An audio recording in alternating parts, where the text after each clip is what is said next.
തൃശൂർ വാഴച്ചാലിൽ കാട്ടാന ഒഴുക്കിൽപ്പെട്ടു. ചാലക്കുടി പുഴയിലാണ് കാട്ടാന അകപ്പെട്ടത്. പെരിങ്ങൽകുത്ത് ഡാമിന്റെ ഷട്ടറുകൾ അടച്ച് ആനയെ വനംവകുപ്പ് ഉദ്യോഗസ്ഥർ രക്ഷപ്പെടുത്തി.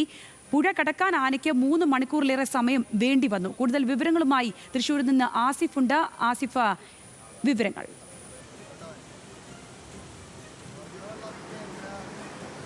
സംഗീത, തീർച്ചയായും ഇന്ന് 11 മണിയോടുകൂടിയാണ് തൃശ്ശൂരിൽ ഇത്തരത്തിൽ കാട്ടാന ഒഴുക്കിൽപ്പെട്ട ഒരു സാഹചര്യമുണ്ടായത്. ആന 11 മണിയോടെ ഈ പെട്രോളിങ്ങിനിടയിലാണ് വനപാലകർ കാട്ടാന ഇത്തരത്തിൽ ഒഴുക്കിൽപ്പെട്ട് നിൽക്കുന്നത് കണ്ടത്. അത് പെരിങ്ങൽകുത്ത് ഡാമിൻ്റെ താഴ്വശത്തായിട്ടായിരുന്നു കാട്ടാന മുന്നോട്ട് പോകാനാവാതെ ഒഴുക്കിൽപ്പെട്ട് നിന്നത്.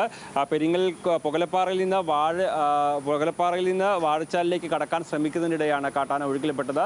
പിന്നീട് മുന്നോട്ട് പോകാൻ കഴിയാതെ കാട്ടാന കുറച്ചധിക നേരം ആ ഒഴുക്കിൽ ഇങ്ങനെ നിലയുറപ്പിച്ചു. അതിനുശേഷം വനപാലകർ താൽക്കാലികമായി പെരിങ്ങൽകുത്ത് ഡാമിൻ്റെ 3 ഷട്ടറുകൾ അടച്ച് 2 അടിയോളം വെള്ളം കുറച്ചതിന് ശേഷമാണ് കാട്ടാനയ്ക്ക് തിരികെ കാട്ടിലേക്ക് കയറിപ്പോകാൻ കഴിഞ്ഞത്. ഏകദേശം 1.5 മണിക്കൂറിലധികം സമയമെടുത്തു കാട്ടാന ഇത്തരത്തിൽ ആ വെള്ളത്തിൽ നിന്ന് പുറത്തേക്ക് ഇറങ്ങിപ്പോകാൻ. എന്തായാലും വെള്ളം കൂടി നിൽക്കുന്ന ഒരു സാഹചര്യമായിരുന്നു ഈ ചാലക്കുടി പുഴയിൽ അടക്കമുണ്ടായിരുന്നത്. ആ ഒരു സാഹചര്യത്തിലാണ് പുഴ ഇപ്പുറത്തേക്ക് കടക്കാൻ ശ്രമിക്കുന്നതിനിടയിൽ കാട്ടാന ഇത്തരത്തിൽ വെള്ളത്തിൽ കുടുങ്ങിപ്പോകുന്ന ഒരു സാഹചര്യം ഉണ്ടായത്. സ്ഥിരമായി കാട്ടാനകൾ ഈ വഴി അപ്പുറത്തേക്കും ഇപ്പുറത്തേക്കും കടക്കുന്ന ഒരു സ്ഥലമാണ് ഇത്. പക്ഷേ ഇന്ന് നമുക്കറിയാം പെരിങ്ങൽകുത്ത് ഡാമിലടക്കം റെഡ് അലേർട്ട് നിലനിൽക്കുന്ന സാഹചര്യമുണ്ട്. ഡാമിൻ്റെ ഷട്ടറുകൾ ചെറിയ തോതിലെങ്കിലും തുറന്നു വെച്ച സാഹചര്യമായിരുന്നു ഉണ്ടായിരുന്നത്.